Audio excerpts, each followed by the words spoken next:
Hello everybody, my name is Scott Plays, and today, that's right boys, today, it's 4 a.m. in the morning. Today, it's about time, wasn't it?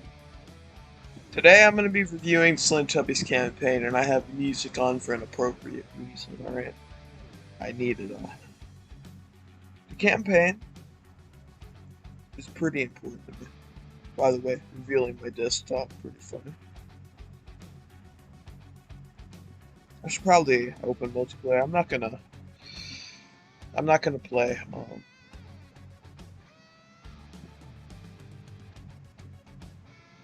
should I play like actual campaign footage? It's a terrible idea.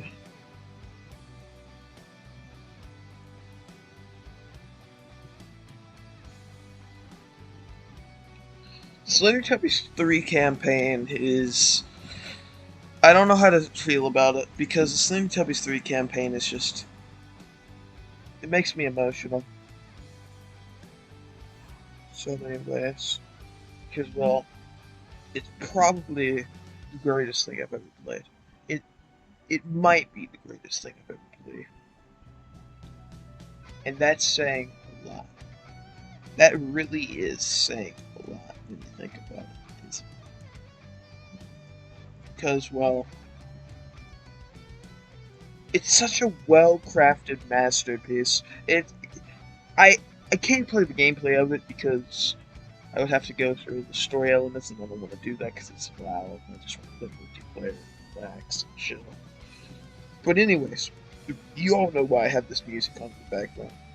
The Slendytubbies 3 campaign is by far the best part of Slendytubbies 3, and it is the only reason that the game took off. If it was just multiplayer, then it wouldn't have taken off, alright? The campaign was a straight up homage to the original Slendytubbies game, which I respect. It kept the storyline pure, and it completely destroyed the Slendytubbies 2 lore, which I like because Slendytubbies 2 lore changed up the storyline a bit. I'm gonna get started with the storyline, and I'm gonna tell you all the different branches. I'll cover the Slendytubbies 2 storyline when I do make a Slendytubbies 2 review, which is coming eventually at some point. Because what? Why would I not make that? Anyways, Slendytubbies 3 is based off of the original Slendytubbies, which means it has a lot of elements from the original, including, but not limited to, well, it rips most of the storyline elements out of it, and it changes the story of Slendytubbies 2 in the best way possible. Chapter 1 is where we're introduced to the White Tubby, the character that's been in the series since the beginning, serving as the main character, which he I don't know why we all have a connection to this guy, because the thing about the White Tubby is he isn't too special of a character. He's you, in a sense. What I mean by that is you make every decision. You are the thing that holds the story together. Things I love about the story are you don't even have to be nice to the Teletubbies after all they've been through the original four. The decisions in this game, which is the first thing I'm covering, are just amazing. Just absolutely beautiful. Are you kidding me? Guess what? Alright, I gotta mute SoundCloud now because I am not dealing with that. That is stupid. That's dumb. That's dumb. That's dumb. That's bad. That's slightly embarrassing. That's slightly embarrassing, isn't it? Anyways, so Slendytubbies campaign is very important to me for multiple reasons. Though that is the main one, of course. The decisions you make, it's kind of like a Telltale Games kind of thing, where you can make every decision for the character, and I really like them. I really enjoy them. It's a nice mixed blend of gameplay with puzzles, even if some of the puzzles are really annoying and unnecessary, to some degree, which they are at points. You can respect Zeroworks and you can tell what they were trying to do. Even if they should have made the game a lot longer and it could have been better, there was a lot more they could have done with it, but they decided not to. Anyways, let's get on to the first chapter. The first chapter, of course, is the one where you're introduced. You play as Poe. Poe. It's not actually chapter 1, it's called chapter 0, ironically. But it's still probably the best one for an introduction. You start off playing as Poe, which is, one of the original Teletubbies. And it starts before everything, turns bad, before all the infected stuff starts happening. So basically, when everything is still good. It's called Chapter 0. It was good.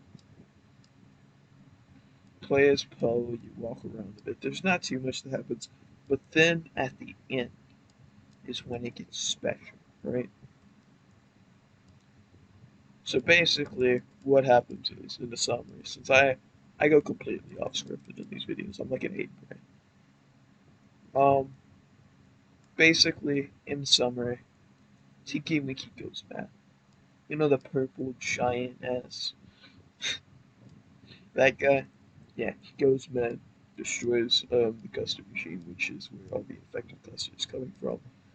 And then he just goes to the woods. So you can choose to either get the yellow Teletubby to go with you. Her name is Llama, and that's basically your decision. You can choose whether she goes with you. If you don't, she survives. If you do, then she dies.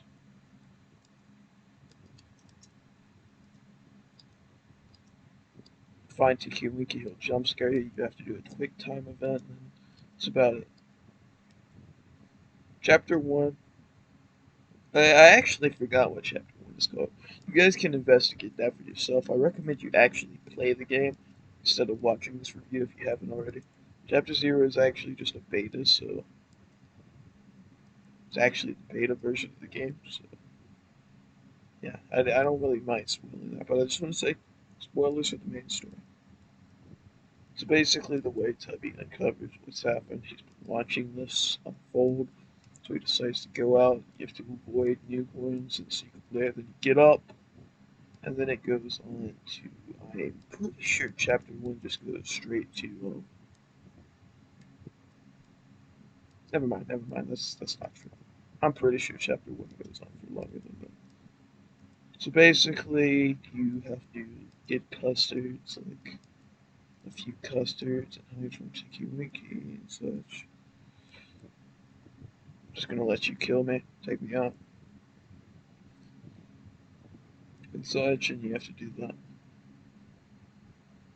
And I feel like it's a great bit of gameplay you get at the front. Even if Tinky Winky's mechanics are strange, it kind of just carries you around when it jump scares you. It's not very scary. It's still good.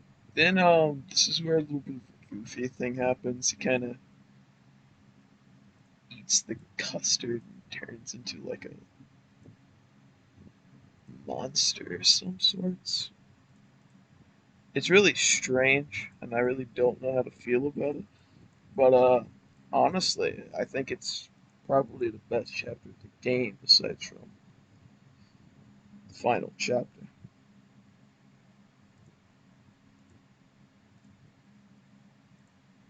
The next chapter is I also don't remember the name of this one. I do remember the name of chapter 4 though. I'm pretty sure it's chapter 4, which is Runaway. So in chapter 3, in chapter 2, basically, I don't know how to describe it. I don't know. Hang on, let me go. Let me go out. And let me go into the campaign where I can see the chapter names because I've completed the campaign. I'm not gonna play campaign because campaign gameplay gets on my nerves once you play it once you don't really play it again. If you select the chapters, yeah, there's only 3, so I'm an idiot.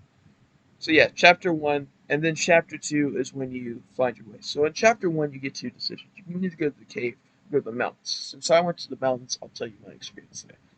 Basically, you have to go through it and avoid a certain baddie in that, and then you'll get to the outskirts where you can encounter Lala. So depending on your decisions, you either save her and you have to talk to her and stuff, and you can like basically you can you can help her, and then at the end of the day, you can either leave her or kill her. No matter what choice, you can either leave her or kill her. She'll be infected either way. So it's a pretty sad storyline. Chapter 2 is definitely the saddest chapter of this game by far. It's probably the most emotional. It's also the longest. Chapter 3 is definitely the best. I actually play credits right here for you all.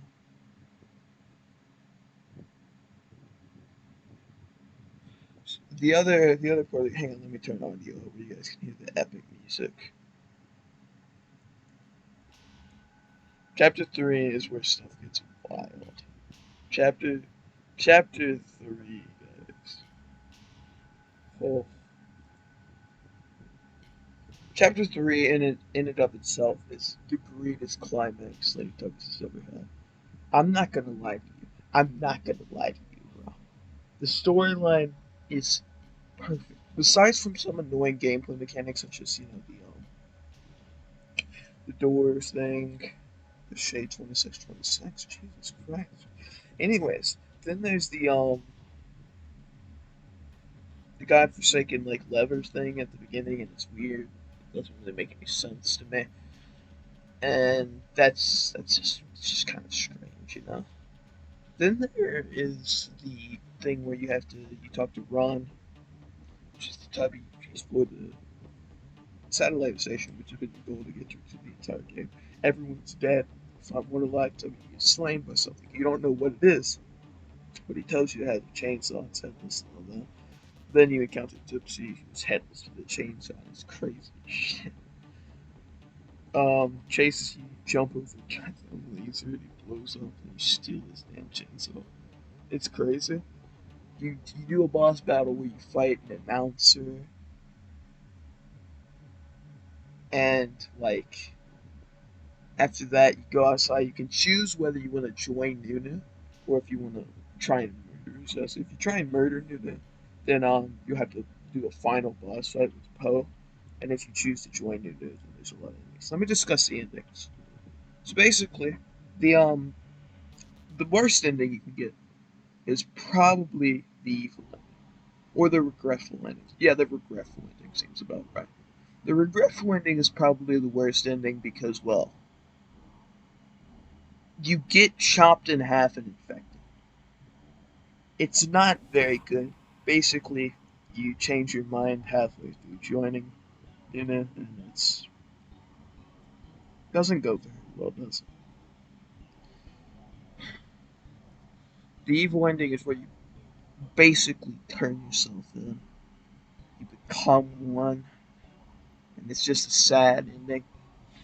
Though my personal favorite is how if you die to Poe, you get an ending, which is that just shows the importance of your character. You get the bad ending if you die, and it'll be basically where military loses. If you kill Poe, then you kill Nunu, and the story just continues from there. And it's crazy, man.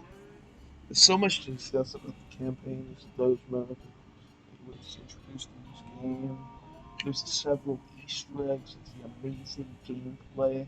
There's some of the settings. This isn't the perfect game, but this is a great finale. And I feel like it shouldn't have been the finale. Apocalypse DLC should have been continued. They shouldn't have.